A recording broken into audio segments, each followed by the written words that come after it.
राज्याचे उद्योग मंत्री उदय सामंत आपल्या बरोबर आहेत। आज 60वा वर्धापन दिवस होतोय शिवसेनेचा। अनेक गणतंत्र स्थित्यंतर तुम्ही पाहिलेली आहेत या शिवसेनेची।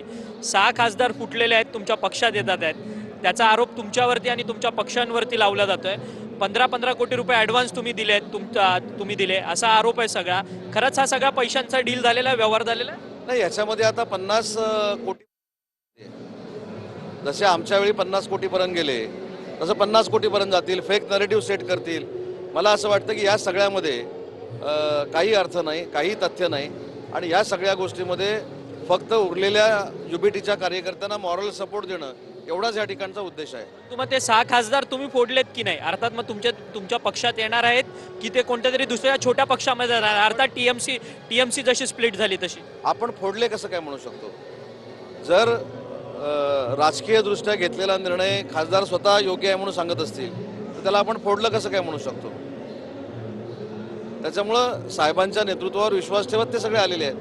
परंतु तुम्ही तुमच्या पक्षाकडनं सातत्यानं साम दाम दंडभेद अशा सगळ्या गोष्टींचा अवलंब केला गेला, अशा पद्धतीची टीका त्यांच्या पक्षाकडनं होते, ठाकरेंकडनं आणि ठाकरेंच्या पक्षांच्या नेत्यांकडनं। आता साम दाम दंडभेद कोणी सांगावं? ज्या लोकांनी माझ्यावर हल्ला केला तो साम दाम दंडभेद नाही।